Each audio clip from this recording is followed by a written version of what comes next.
Hello friends, welcome to my YouTube channel Rajveer education academy. आज हम पढ़ेंगे चैप्टर 5 समांतर श्रेणी की प्रश्नावली 5.3 का प्रश्न चौथा। तो हमारे पास प्रश्न है 636 योग प्राप्त करने के लिए एपी 9, 17, 25 के कितने पद लेने चाहिए। हमारे पास प्रश्न में एपी दी गई है और यहाँ एपी का मतलब होता है समांतर श्रेणी। और समांतर श्रेणी क्या होती है? वह श्रेणी जिसमें प्रत्येक संख्याओं के बीच का अंतर बराबर हो, समांतर श्रेणी कहलाती है। यहाँ पर हमारे पास 9 और 17 के बीच का अंतर 8 है। 17 और 25 के बीच में भी हम यह अंतर 8 का है और यह अंतर प्रत्येक संख्याओं के बीच बराबर है, इसलिए यह एक समांतर श्रेणी होगी। और हमें इस समांतर श्रेणी में इतने पद लेना है कि उनका कुल योग 636 हो। मतलब 636 योग प्राप्त करने के लिए हम समांतर श्रेणी में कुल कितने पद ले, मतलब हमें इस प्रश्न में n ज्ञात करना है। तो आइए इसे हम हल करते हैं। तो हमारे पास समांतर श्रेणी एपी दी है 9, 17, 25। तो इस समांतर श्रेणी में हमारे पास जो पहला पद होता है उसे हम प्रथम पद बोल लेंगे। तो हम इसके अकॉर्डिंग गिवन डाटा लिखेंगे। तो दिया है प्रथम पद a बराबर 9, ये हमारे समांतर श्रेणी का पहला पद प्रथम पद कहलाता है। और हमारे पास दिया है यहाँ पर Sn बराबर 636 और यह Sn n पदों के कुल योग को दर्शाता है और हमारे पास कुल योग है 636। अब हमें सारवंतर ज्ञात करना है।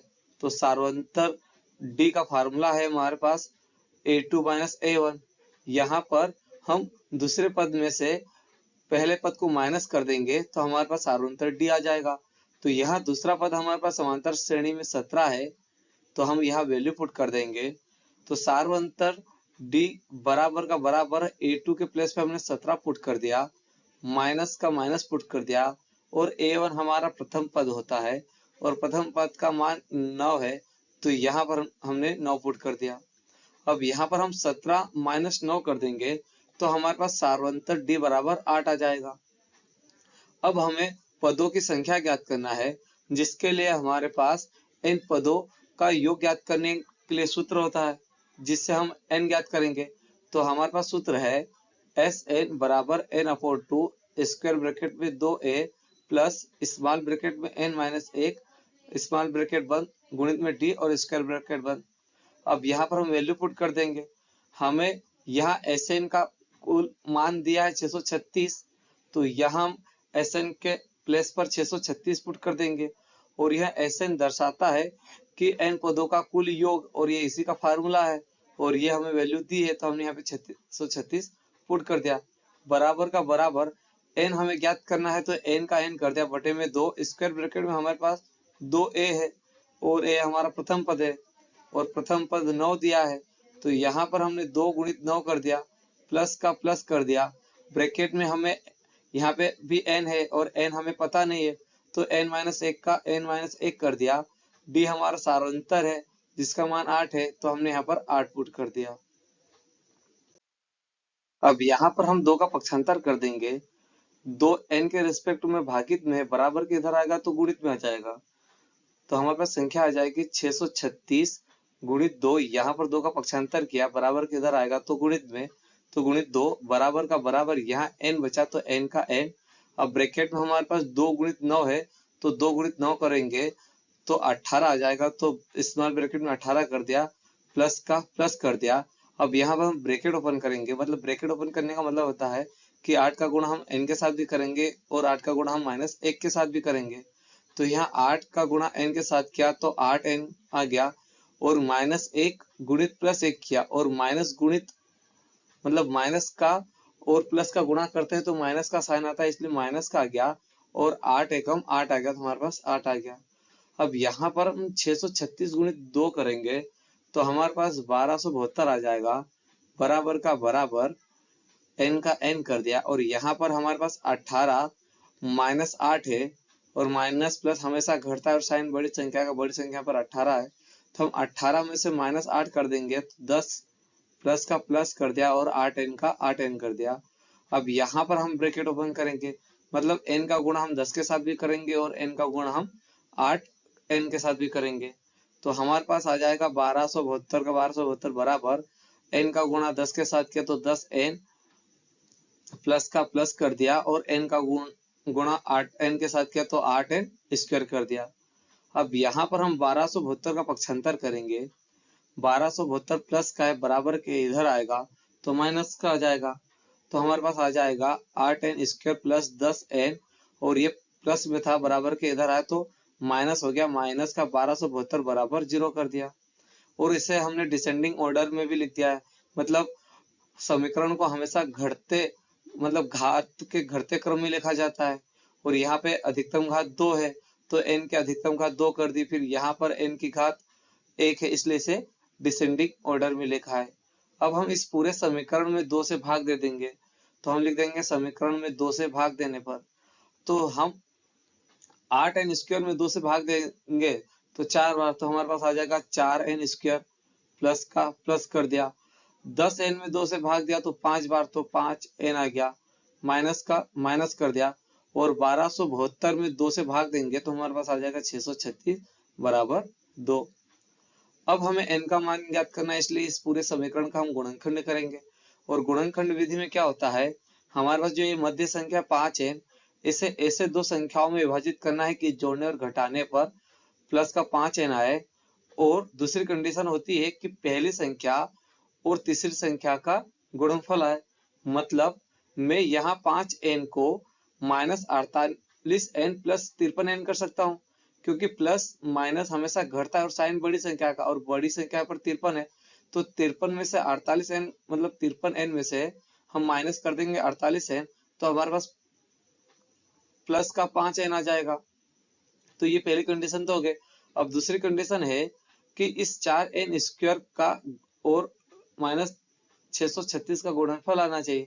तो यदि हम यहाँ पर -48n गुणित 53n करते हैं तो इसका मान आएगा 2544 और यहाँ पर भी 4n स्क्वायर करेंगे और -636 का गुणा करेंगे तो हमारे पास 2544 ही आएगा। इसलिए हम 5n को लिख देंगे -48n प्लस 53n। तो हमारे पास यहाँ पर समीकरण आ जाएगा 4n का 4n स्क्वायर कर दिया। यहाँ पर हमने 5n को कर दिया माइनस का 48n प्लस का कर दिया 51 मतलब यहाँ पर प्लस का 51 कर दिया 51n कर दिया और माइनस का 636 का 636 बराबर 0। हमने यहाँ 5n को -48n प्लस 51n कर दिया है। अब यहाँ पर हम दो संख्याओं का जोड़ा बना लेंगे तो हमारे पास पहला जोड़ा आ गया 4n स्क्वायर माइनस 48 है और यहाँ पर है 53n माइनस 636। अब हम इस जोड़े में से दोनों में से हमारे पास 4n कॉमन है।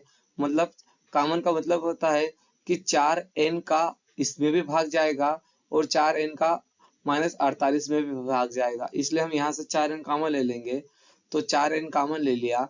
अब यहाँ पर बचा ब्रैकेट n तो हमने ब्रैकेट में n कर दिया। मतलब हम यहाँ 4n स्क्वायर में से 4n से भाग देंगे तो n बचेगा तो ब्रैकेट में n कर दिया माइनस का माइनस कर दिया।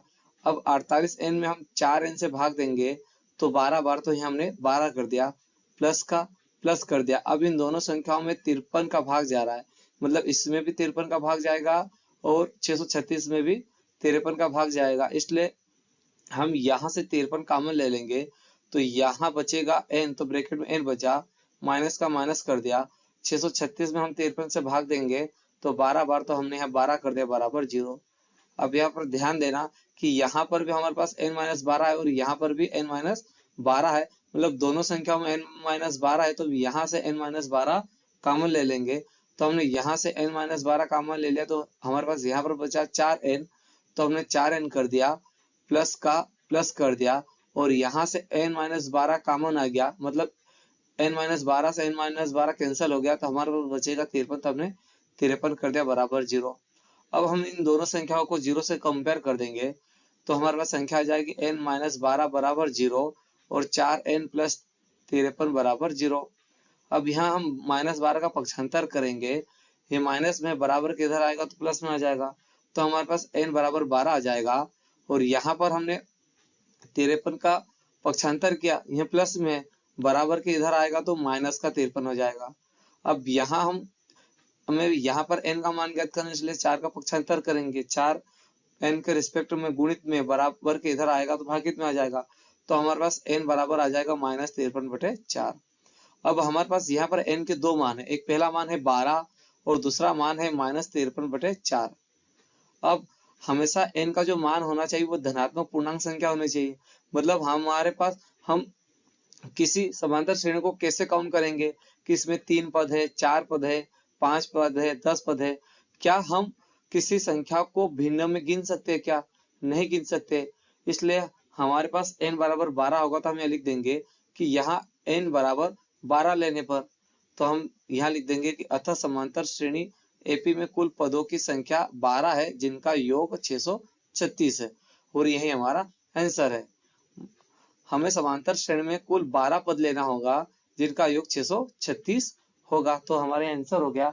आई होप कि यह वीडियो आपको पसंद आया होगा।